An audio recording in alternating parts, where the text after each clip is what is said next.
메시지를 다 들은 것 같습니다. 주님만이 우리의 산성이시고 주님만이 우리의 요새가 되십니다.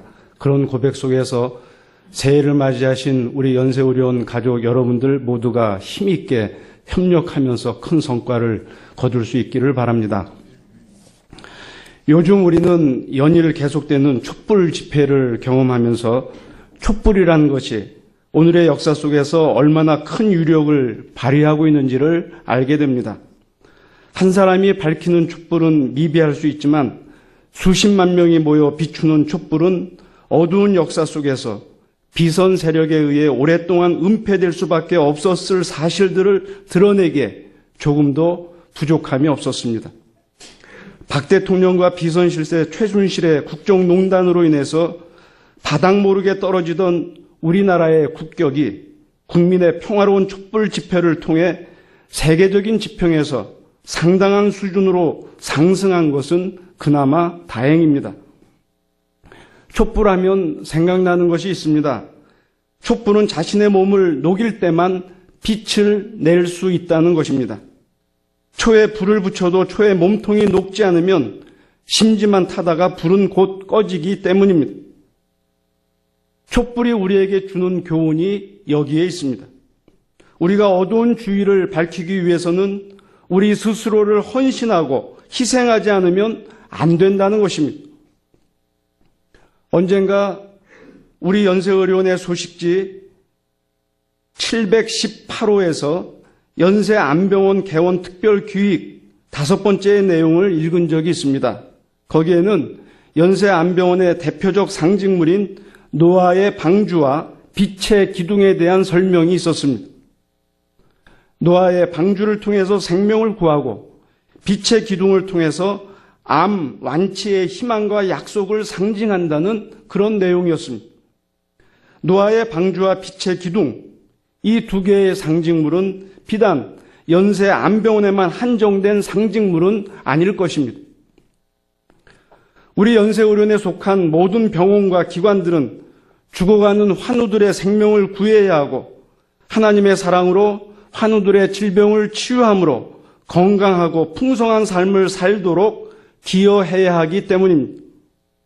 저는 노아의 방주와 빛의 기둥이 우리 연세의료원의 사명을 가장 잘 담고 있는 상징물이라고 생각하지만 이 시간에는 특별히 빛의 기둥을 의미 있게 하는 빛을 중심으로 연세의료원과 우리 구성원들의 사명이 무엇인지 다시 한번 확인해 보고자 합니다. 우리 기독교 신앙의 텍스트인 성경을 보면 다양한 유형의 빛들이 등장하는데 그 빛들은 그때마다 중요한 의미를 담고 있음을 볼 수가 있습니다. 첫째로 하나님께서 우주 만물을 창조하실 때 제일 먼저 창조하셨던 창조의 빛이 등장합니다. 창세기 1장 3절 이하를 보면 하나님이 이르시되 빛이 있으라 하시니 빛이 있었고 빛이 하나님이 보시기에 좋았더라 라고 기록되어 있습니다. 빛이 생겨난 것은 하나님께서 우주 만물을 창조하실 때 첫째 날에 있었던 일입니다. 첫째 날에 빛이 창조되지 않았다면 이 세상에는 어떤 것도 존재하지 않았을 것입니다. 그러므로 창조의 첫째 날에 생겨난 빛은 모든 생명의 근원이라고 말할 수 있습니다. 빛이 있으니 하늘도 생기고 땅도 생기고 바다도 생겼습니다. 빛이 있으니 해와 달과 별도 생기고 식물도 생기고 동물도 생겼습니다. 빛이 있으니 만물의 영장이라고 말하는 인간도 생겼습니다. 세상에는 빛 없이 생겨난 것이 없고 빛 없이 존재할 수 있는 것도 없습니다.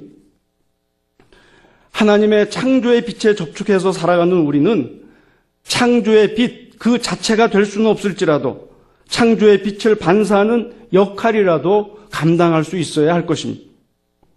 우리로 인해서 나와 너의 생명이 유지될 수 있어야 합니다. 우리로 인해서 나와 너의 삶에 필요한 것들이 제공되어야 합니다. 우리는 어떤 경우에도 다른 사람의 생명을 위협하거나 다른 사람의 삶에 필요한 것들을 방해해서는 곤란합니다. 우리 연세의료원은 창조의 빛처럼 우리나라 서양식 현대병원의 효시였습니다. 현대 의학교육의 출발이었고 기독교 신앙 공동체의 산실이었습니다. 이제 우리 연세의료원은 국민의 생명을 증진하는 일에 앞장서야 할 것입니다. 환자들의 희망 넘치는 삶에 필요한 것이 무엇인지를 찾아서 제공해야 할 것입니다. 바로 여기에 창조의 빛으로서 생명의 근원과 희망이 되는 우리 연세의료원의 사명이 있습니다. 둘째로, 하나님께서 출애굽 당시 이스라엘 백성을 인도하실 때 도구로 사용하셨던 불기둥의 빛이 등장합니다. 출애굽기 13장 21절 이하를 보면 여호와께서 그들 앞에서 가시며 낮에는 구름 기둥으로 그들의 길을 인도하시고 밤에는 불기둥을 그들에게 비추사 낮이나 밤이나 진행하게 하시니 낮에는 구름 기둥 밤에는 불기둥이 백성 앞에서 떠나지 아니하니라 라고 기록되어 있습니다. 이집트를 탈출한 이스라엘 백성이 어디로 가야 할지 알지 못할 때 하나님께서는 낮에는 구름 기둥으로 밤에는 불기둥으로 이끌어 주셨습니다. 특히 어두운 밤을 밝혀준 불기둥의 빛은 이스라엘 백성이 흑암 속에서도 가야 할 방향을 분명하게 비추어 주었습니다. 우리는 불기둥의 빛처럼 갈 바를 알지 못하는 사람들을 올바로 안내하는 역할을 감당해야 합니다. 우리는 누구를 만나더라도 친절하게 안내해야 합니다.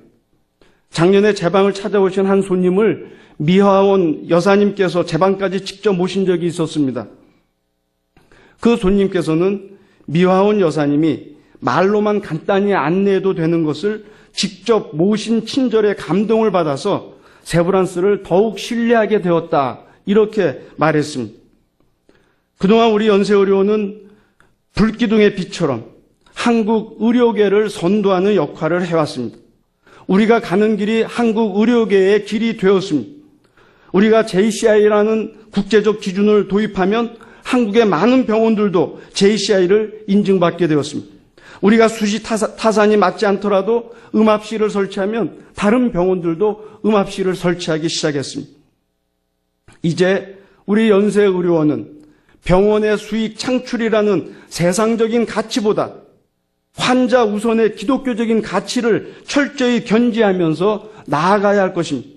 바로 여기에 불기둥의 빛으로서 한국 의료계를 안내하고 선도하는 우리 연세의료원의 사명이 있습니다.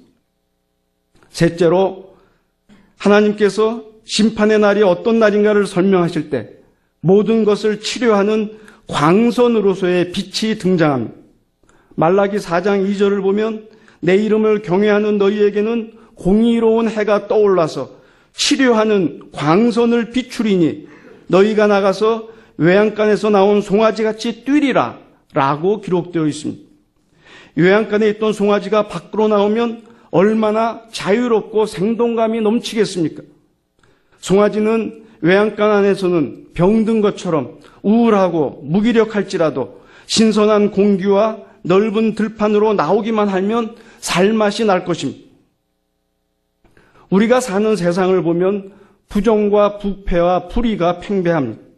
억압과 착취가 끊이지 않고 불신과 거짓이 난무합니다. 세상이 병들었어도 보통 병들어 있는 것이 아닙니다. 그러나 하나님의 심판의 날에는 공의로운 해가 떠올라서 모든 것을 치료하고 건강하게 할 것이라고 예언자는 말하고 있습니다. 지금 우리가 병든 세상만을 보면 실망하다 못해 절망에 빠질 수밖에 없겠지만 병든 세상을 근원적으로 치료하는 하나님의 날을 소망하기만 한다면 우리는 어떤 경우에라도 용기 있게 일어서서 나아갈 수 있을 것입니다. 우리 세브란스에는 질병으로 고통당하는 환자들이 날마다 만여 명 이상 찾아오고 있습니다. 질병은 환자들을 우울하게 만듭니다. 때로는 절망하게 만들고, 때로는 의기소침하게 만들고, 때로는 포기하게 만듭니다. 질병은 환자들의 정상적인 생활을 어렵게 하고 가족들 간에 긴장하게 하며 경제적으로도 큰 손실을 가져옵니다. 환자들의 질병 진단에 있어서 엑스레이 촬영이나 CT 촬영 또는 MRI 촬영은 기본적인 것으로 매우 중요합니다. 방사선 치료기나 토모테라피 치료기, 중입자 치료기 역시 환자 치료에는 매우 중요한 것들입니다. 이러한 촬영기와 치료기들은 모두 광선을 이용한 것이라고 말할 수 있습니다. 마찬가지로 우리 세브란스 병원은 치료하는 광선 그 자체가 되어야 합니다. 세브란스를 찾는 환자들에게 세브란스는 질병을 올바로 진단하고 제대로 치료하는 장소가 되어야 하고 온전한 회복의 자리가 되어야 하며 기쁨과 삶의 열정을 줄 수 있어야 할 것입니다. 바로 여기에 치료하는 광선의 빛으로서 최선의 치료를 다하는 우리 연세의료원의 사명이 있는 것입니다. 끝으로 요한복음을 기록한 사람이 예수 그리스도를 소개할 때 참 빛이라는 말이 등장합니다.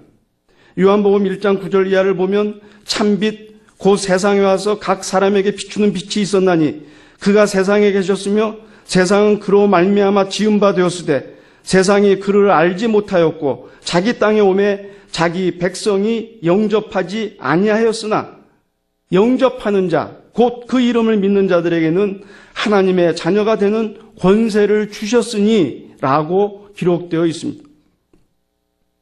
죄를 범하고도 그것을 죄로 여기지 않는 사람들이 우리 주변에 적지 않게 있습니다.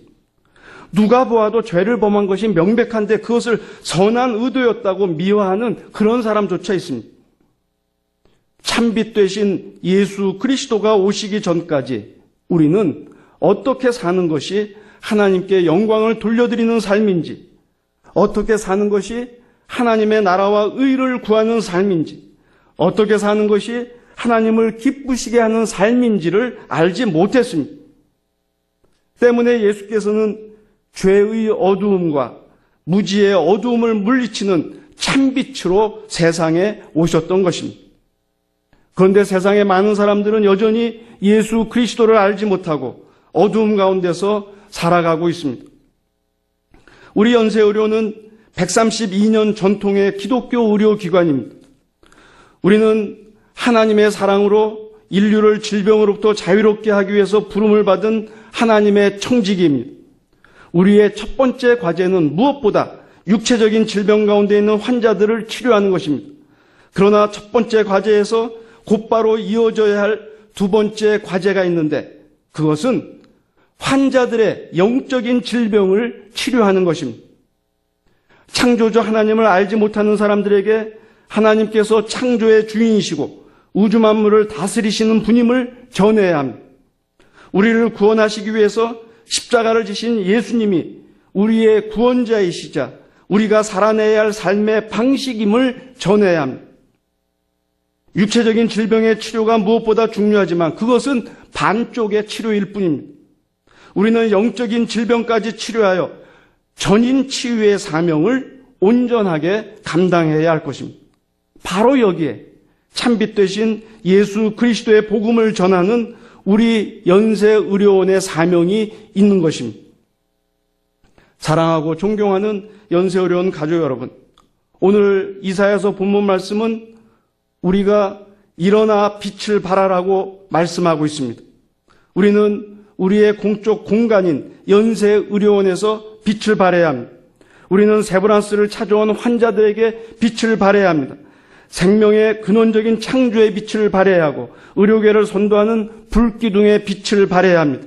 환자들을 치료하는 광선의 빛을 발해야 하고 참빛으로서의 예수 그리스도를 반사하는 빛을 발해야 합니다. 그리할 때 하나님의 영광이 우리 연세의료원 위에 머물게 될 것입니다.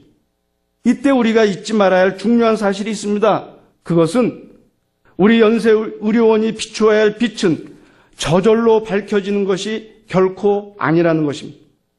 우리 연세의료원의 구성원들 한 사람 한 사람이 헌신과 열정, 땀과 희생을 각오하고 실천할 때만이 밝혀질 수 있는 것이기 때문입니다. 2017년 정유년 우리 모두 자신의 있는 자리에서 일어나 빛을 발하는 대열에 기꺼이 동참할 수 있게 되기를 살아계신 예수 그리스도의 이름으로 간절히 축원합니다. 아멘.